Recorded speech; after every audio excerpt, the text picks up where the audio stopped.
I want to talk about 1 and 2 minor chords. These are so important in so many different styles of music.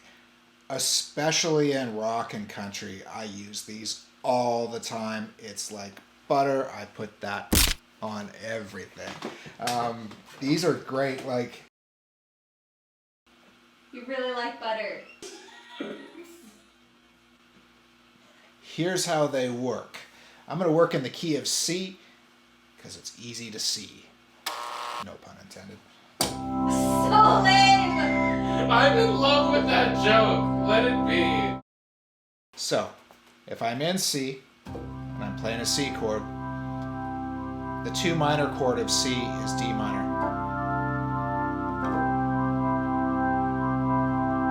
If you were to go to F, the 2 minor chord is G minor. If you were going to go to G, the 2 minor chord is A minor.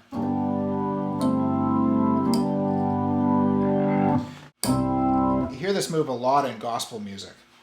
A progression will go like this. C, D minor, C, D minor, C. Where the chord progression will go up in inversions of 1, 2 minor, 1, 2 minor, 1, 2 minor.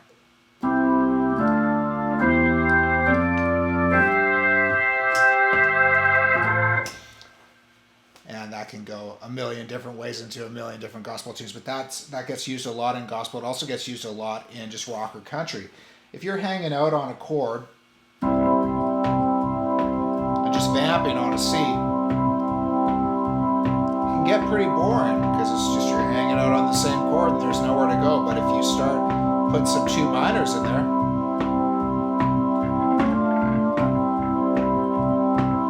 two minor, 1.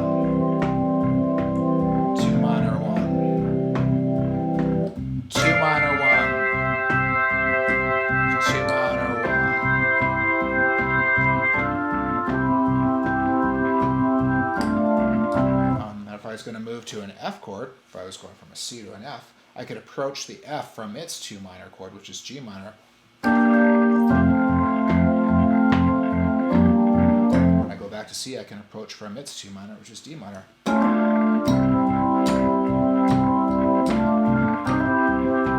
When you go to G, you can approach from an A minor chord, which is its 2 minor.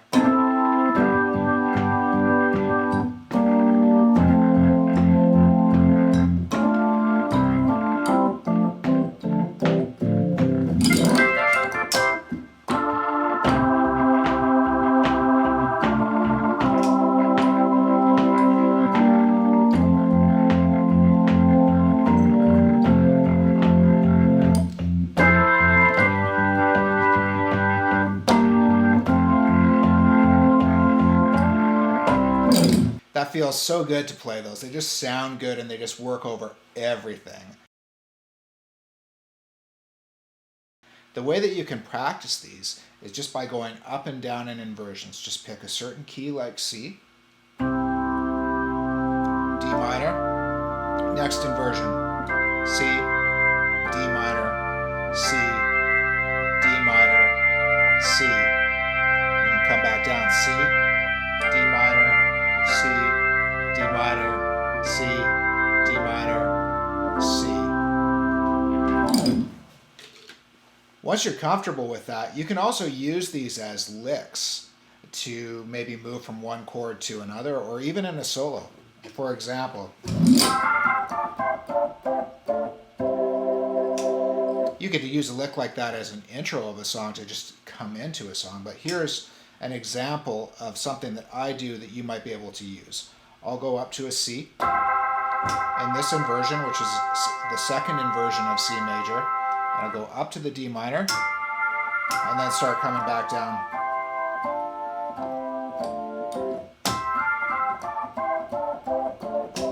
It's a great one you could try. Also sounds really good when you set it up with a slide with your left hand.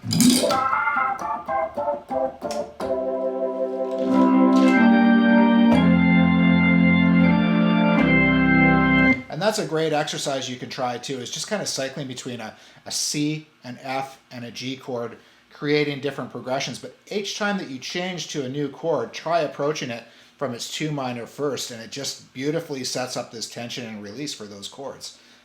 Works great in so many places, so I hope that works for you. That is 1 and 2 minor chords.